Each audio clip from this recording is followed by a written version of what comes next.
Oh, is it Richard? Yes, it is. Yes, dear one. Where do we begin? Let's keep on the subject of freedom. Um, how much freedom can one person have? I mean, what? We are together at the end of the day, so how much freedom do we get? Well, it's an interesting question that you pose.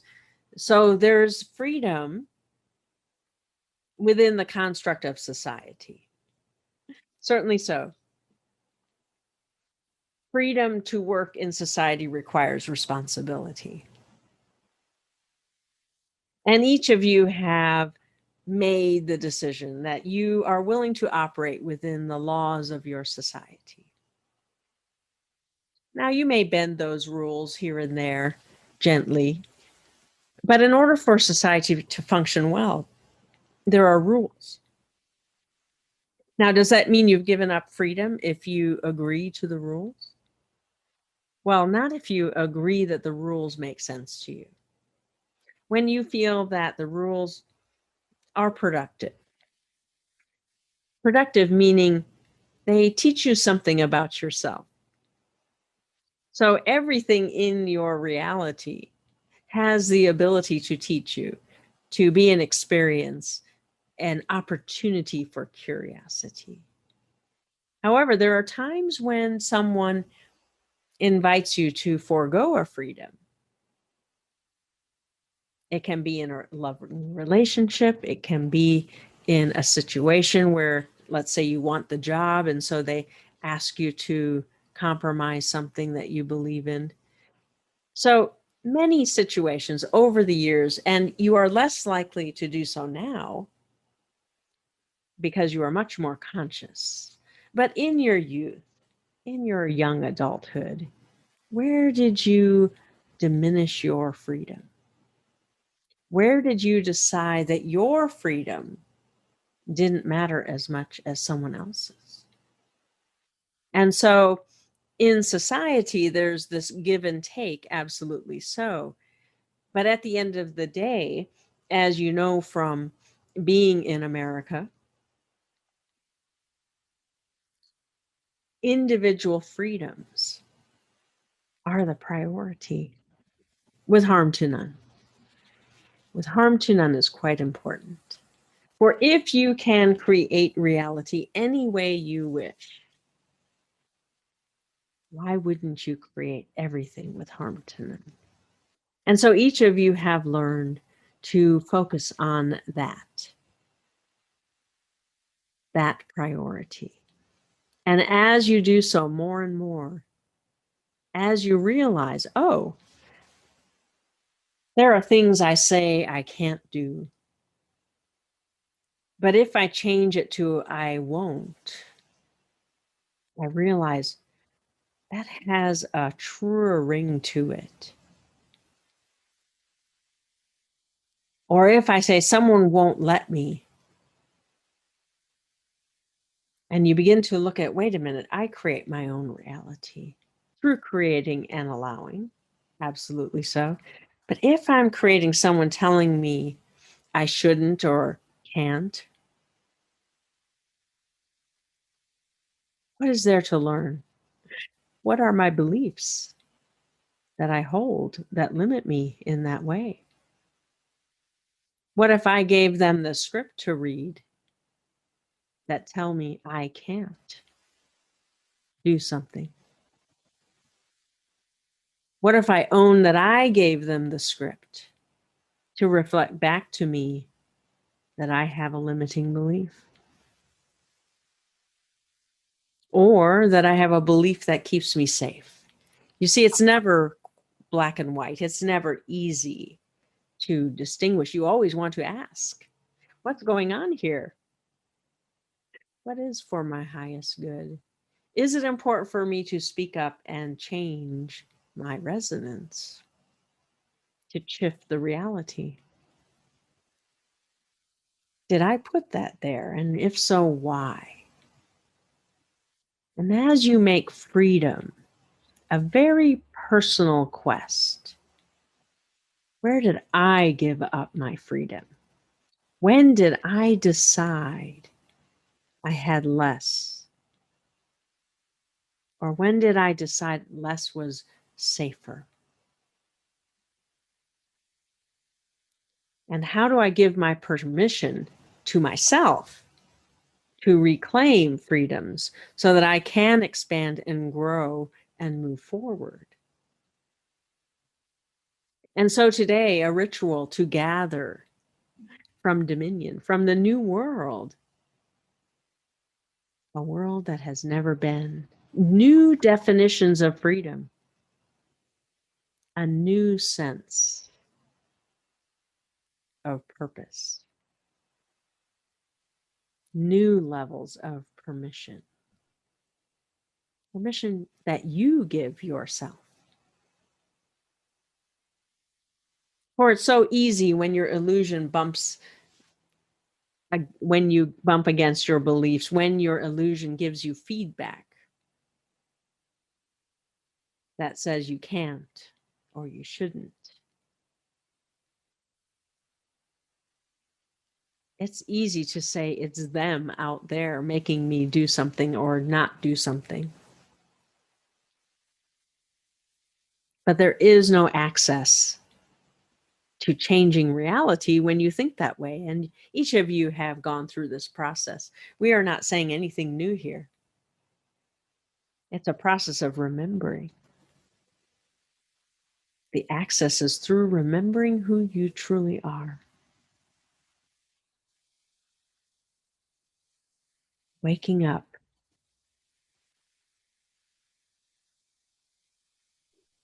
A new level of waking up. Being conscious. Co-creating consciously. From a place of valuing what you bring.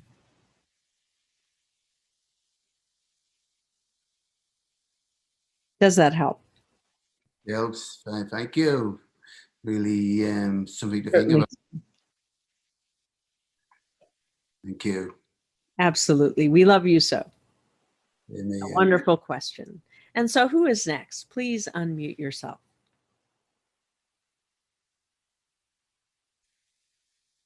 The the aspects of divinity, the awareness, the worth, and the Love. self-love. How does that fit in with freedom? How does that, you know, I guess my question is, it seems like self-worth is really important. Yes. So the triangle of divinity, standing in the triangle of humanity, valuing what you bring as humanity, activating through self-awareness, the triangle of divinity brings you into your valued self. As you allow your higher self to be part of that awareness, that you are more than this physical body, that you are more than the personality you display, as wonderful as it is. There's a complexity to you. In each person you meet, that's part of the fun, isn't it? When you get to know somebody, to experience and explore where you have similar ideas, where you have new ideas, different ideas, all of that. In the curiosity. See, as you allow yourself more freedom to be who you are, as you strip away what you are not, who you are not. So, what is it that you are not? You were asking us earlier. It is that which you have taken on as a definition, trying it on, then forgetting that you tried it on, and it becomes your identity. And you think, well, that's just who I am. Isn't it? And you forgot that you put it there. Or you inherited it from your parents or grandparents or ancestors. Or you learned it from society. Well, this is how you're supposed to be as a man. the breadwinner. You're supposed to have confidence. Oh, I don't have that. Supposed to always be able to provide for those you love. Well, what if they want to help out? What do I do then? So you see, there's a lot of inconsistencies in what society tells you. And some of the things society tells you, you just automatically say, oh, that's ridiculous. I don't need to pay attention to that. But then there's the ones that stick. There are messages about who you should be and how you should be and when you should be. And you say, yes, yes, yes, I agree. And that works for a little while. And then it begins to limit you because it becomes who you are. You begin to think that what you think and what you say and what you do is who you are. And it's not until you engage higher self and soul that you remember you are much more than the form. You are much more than the activity. You have much more to bring in the form of love and light. What form that takes is your choice. Will you share it by interacting one-on-one? Will you share interacting with many? Will you choose to be a writer or a scientist or a mathematician or a teacher or a healer or even a coach? What form do you choose? That is really up to you in the physical plane. The more that you link that the reason for your form to being a greater expression, a more free expression of who you truly are, the greater your success will be.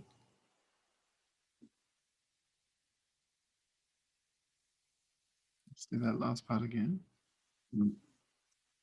The greater that you allow access to higher self and soul to be a part of that physical expression, the easier it will be for you.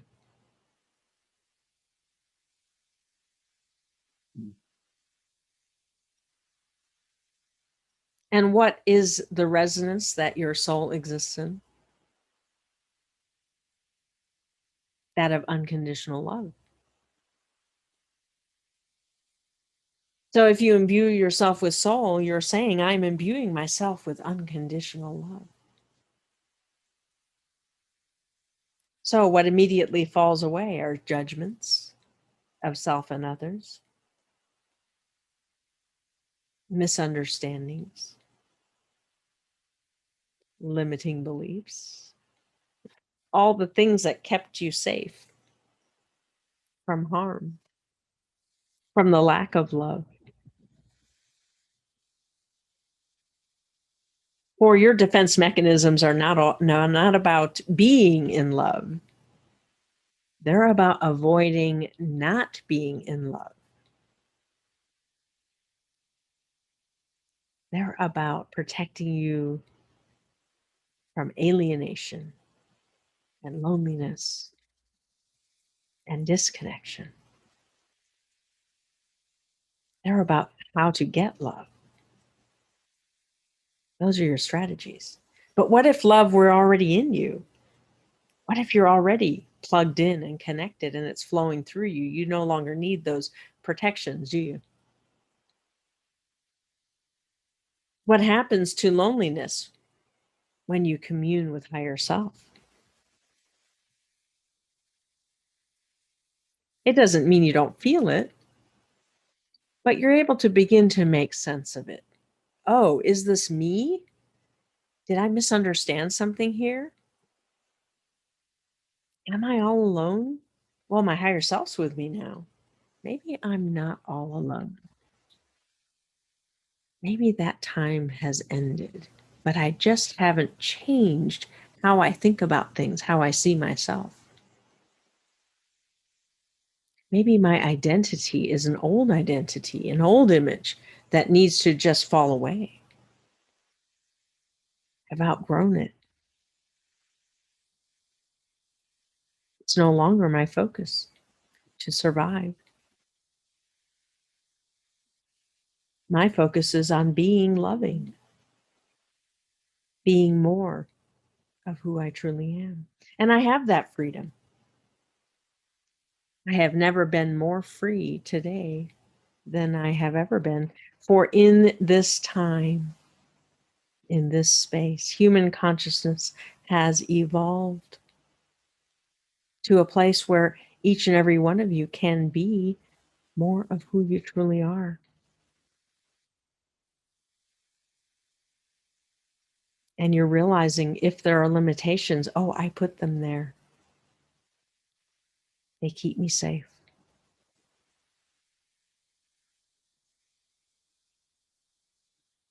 And so it becomes an exploration of what really truly keeps me safe.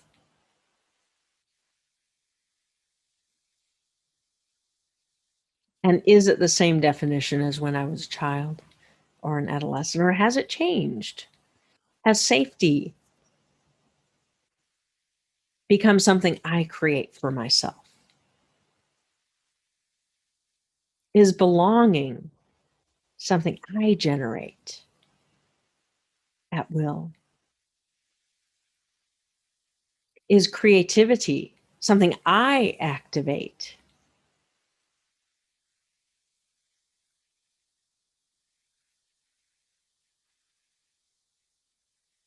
Is love something I choose?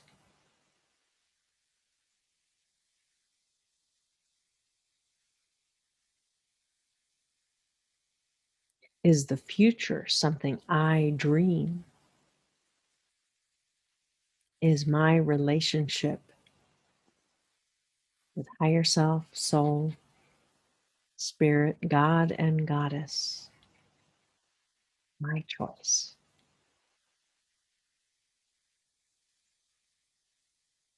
So you see, safety and all of the human needs can be met by you yourself.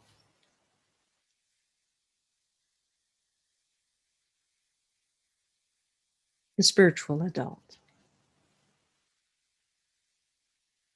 And you can give your inner child, your adolescent, you can give them that sense of safety they craved.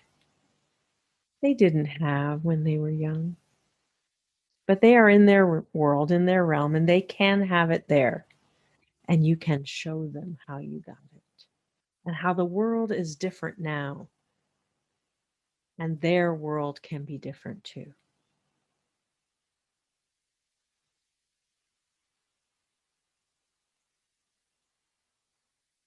And your higher self can take each of them into dominion and fill them with that sense of freedom to gather the energies, to let go of the past, to heal,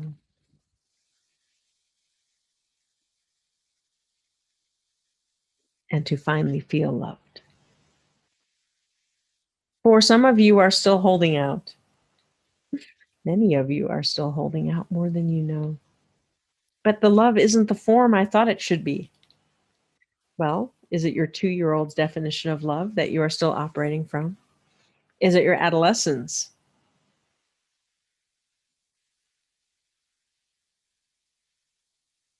Or is it a diminished adult version, a settling for that needs to be let go of so that you can open to true love, to experience unconditional love?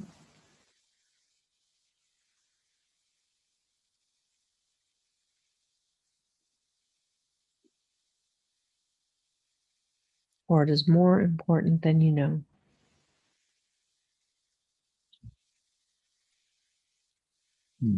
Thanks, Tara. And so we wish each and every one of you a wonderful evening. Know that we have been speaking between the words, unwinding some of the old definitions with your higher self's help, bringing to your attention that area where you feel a constriction. Give permission to have it be released as you dream tonight. Give your higher self permission to be with you, to love you unconditionally. And you will wake up into a new world